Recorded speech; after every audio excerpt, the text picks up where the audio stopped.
जी welcome back नाज़रीन। आज हम बात कर रहे हैं हामिद खान साहब के साथ और बात हो रही है 27वीं आईनी तरमीम के हवाले से और बहुत सारी तब्दीलियाँ वकूफ़ पज़ीर हुई इस दौरान। और जो बहुत ही एक चौंका देने वाली ख़बर ये थी कि कुछ जजेस ने इस्तीफ़े दिए और इस्तीफ़ों में बहुत सारी बातें भी वो कही गई, शेर व शायरी भी कही गई।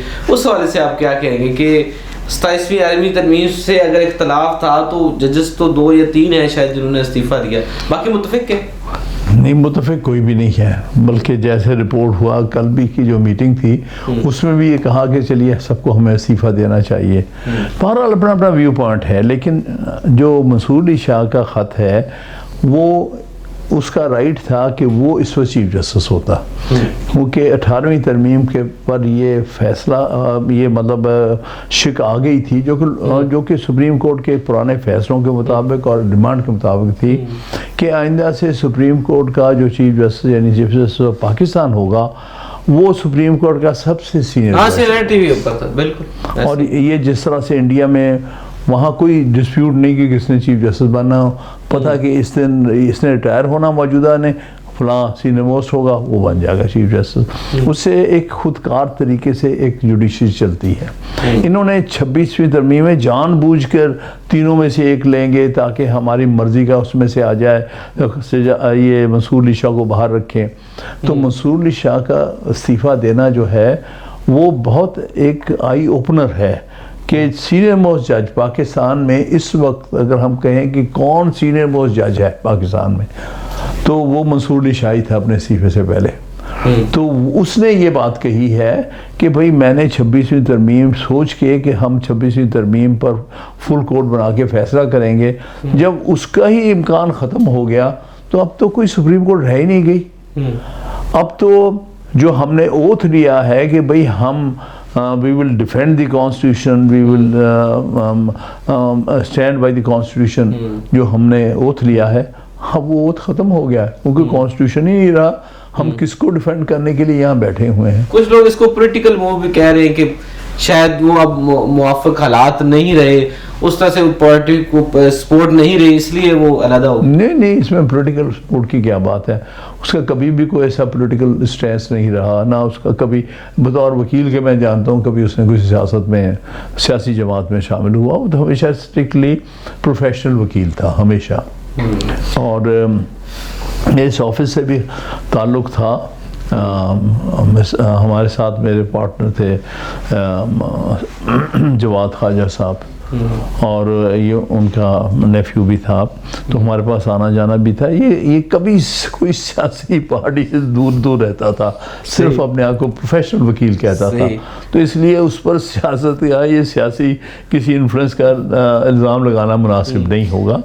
वो अपनी सोच का आदमी है और उसको उस नतीजे पर पहुंचा है कि भाई अब बेमानी हो गया है, मैं जज बन के अगर मैं कुछ कर ही नहीं सकता, मैं आइन को ही नहीं डिफेंड कर सकता, आइन को इम्प्लीमेंट नहीं कर सकता, तो फिर मैं यहाँ बैठा सिर्फ तनख्वाह लेने के लिए हूँ। सही। अच्छा, इस वाक़े के बाद जो है वो कुछ नीति थी, माजी में एक वकला तहरीक चली थी जब मुशर्रफ दौर में आइन को जो है वो सस्पेंड किया गया, उसके बाद वकला मूवमेंट हुई और बड़े ज़ोर शोर से चलती रही। अब फिर कुछ नींद है कि दोबारा से कोई वकला की तहरीक शुरू होने जा रही है और जो मुस्तफ़ी होने वाले जज साहबान है शायद वो इसको लीड करें, कुछ ऐसी है खबर? नहीं, जज साहबान लीड नहीं किया करते, मूवमेंट जो है वकील ही चलाते हैं। हाँ, अलबत्ता हम उनकी इज़्ज़त करते हैं और एहतराम करते हैं, उनको बार एसोसिएशन में बुला के उनको खिताब भी कराएंगे। इस हद तक तो हम उनके साथ एक राब्ता रखेंगे। बाकी मूवमेंट तो असद कैसर साहब ने तो दावत दी है कि आप हमारी तरह की कुछ आगे चलाएं। नहीं, वो खैर असद कैसर साहब की सादगी है, लेकिन बात यह है कि हम उनको कोई पॉलिटिकली इन्वॉल्व नहीं करना चाहते, ना वो इन्वॉल्व होने वाले हैं। लेकिन हाँ, जो उन्होंने एक कुर्बानी दी है, एक लोगों में अवेयरनेस लेके आए हैं कि भाई जो सीनियर मोस्ट जज है पाकिस्तान का वो कहता है कि अब इसके बाद आइन नाम की चीज़ कोई नहीं रह गई, लिहाजा मैं उस कोर्ट का हिस्सा नहीं हो सकता जिसका आइन से ताल्लुक़ ही ख़त्म हो चुका हो। तो ये एक बड़ी अहम उसकी एक उसने स्टेप लिया है। सही सही। और इसके बाद अब एक नई खबर ये भी सुनने को मिल रही है कि 28वीं तरमीम भी कोई आनी है, कोई चीज रह गई है अभी कुछ 28वीं तरमीम में आनी है?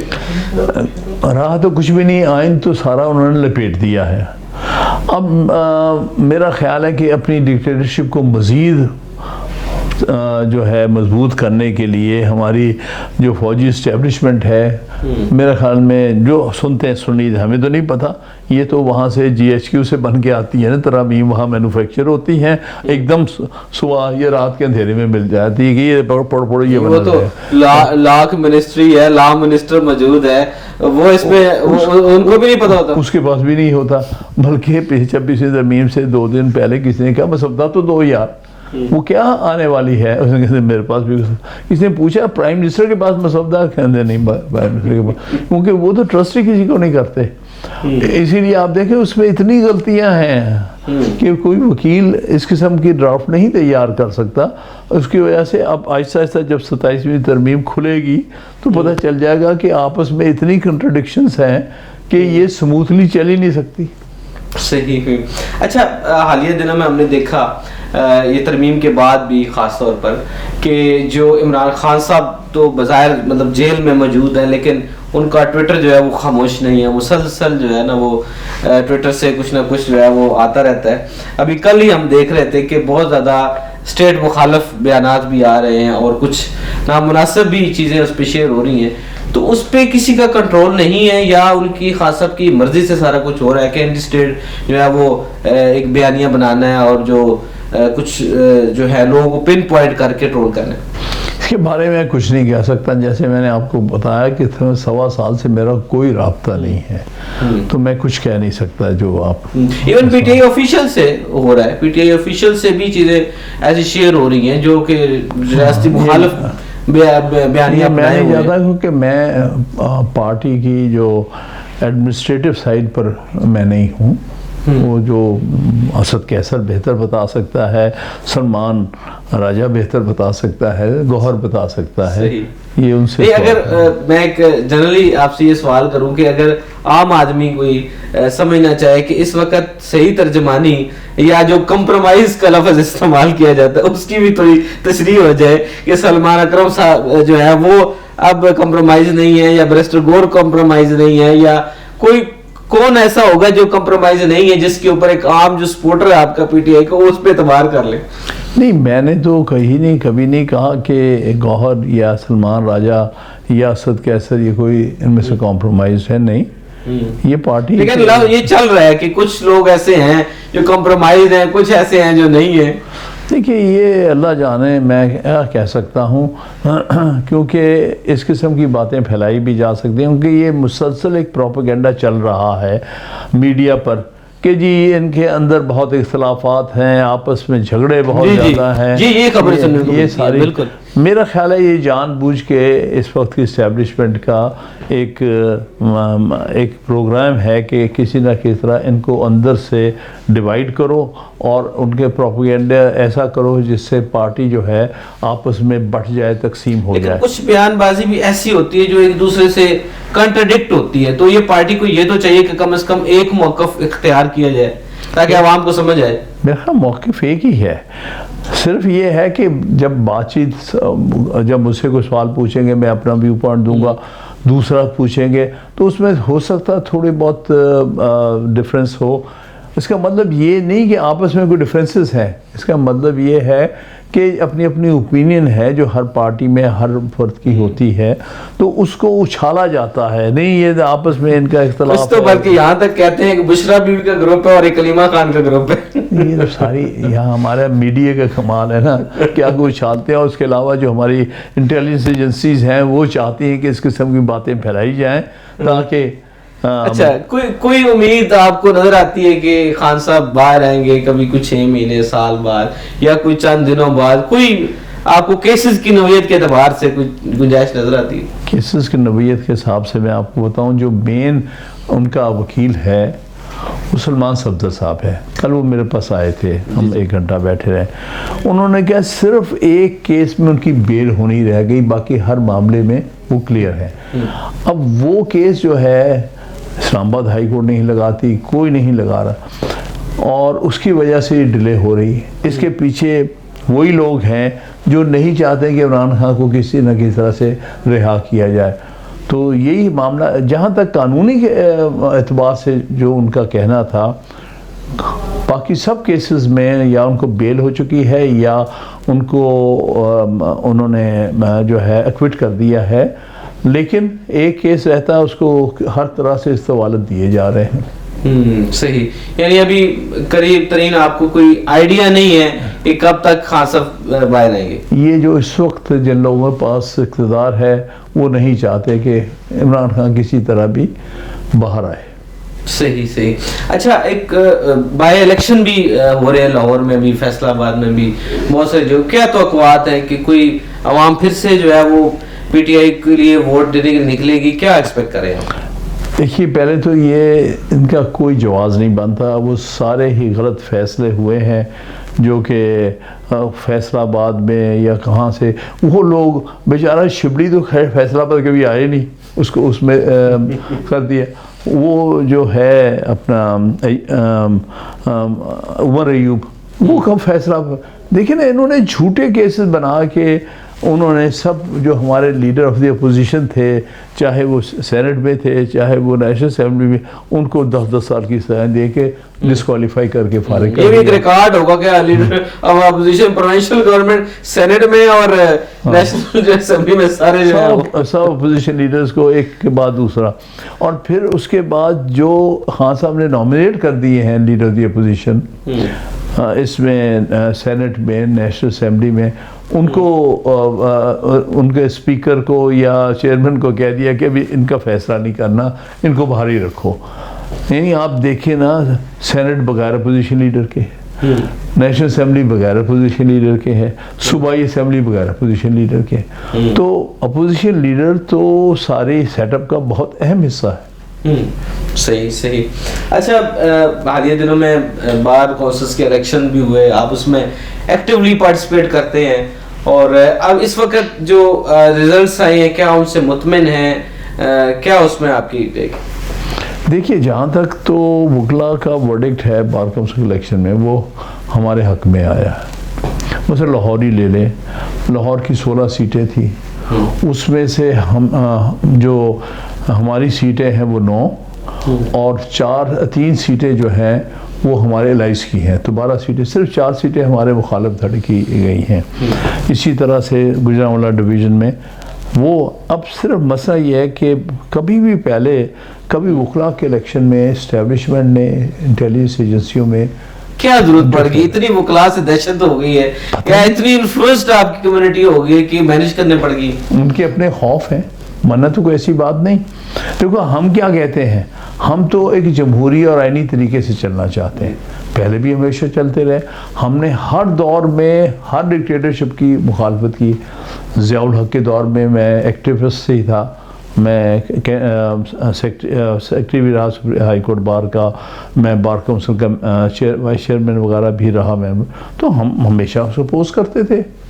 इसी तरह से मुशर्रफ के ज़माने में, इवन मैं तो अयूब खान के ज़माने से वकील हूँ, तो तब भी हम अपोज करते थे। कोई वकीलों को नहीं तंग किया करते थे, उनके इलेक्शंस होते थे, एक जमहूरी तरीके से चल रहे हैं। इसमें पहली दफ़ा हम इंटरफेरेंस देख रहे हैं, और हुकूमत से ज़्यादा बढ़ के इंटेलिजेंस एजेंसीज़ की, कि नहीं इनके ग्रुप के बंदे को वोट नहीं देना। फिर वो कोशिश कर रहे हैं कि पाकिस्तान बार काउंसिल में हमारे कैंडिडेट नामुंतखब हों, उनके लिए हर तरह के पैसे खर्च करने को। लेकिन आप तो मुतमिन है इलेक्शन से, हैविंग सेड दिस कि आप जो बता रहे हैं वो तो ठीक है, लेकिन अब जो अगला स्टेज आ रही है, सूबाई बार काउंसिल के तो इलेक्शन हो गए यकम को, अब जाना पाकिस्तान बार काउंसिल, जिसको इन्होंने सबसे ज़्यादा मिसयूज़ किया है पिछले सालों में, क्योंकि अपने जो उनका जो धड़ा है जो उसमें है इस वक्त, उसने हर चीज़ में, चाहे वो 27वीं तरमीम है, 26वीं तरमीम है, उन्होंने पाकिस्तान इंडोर्स करना लेते रहेगी, वो भी साथ है, ये भी साथ है। तो हकीकतन ये हुकूमत का, इस्टेब्लिशमेंट का इस वक्त पॉलिसी है कि वो चाहते हैं कि वो जो लोग हैं जो उनसे मुंसलिक हैं वो काबिज रहें पाकिस्तान बार काउंसिल पर। सही।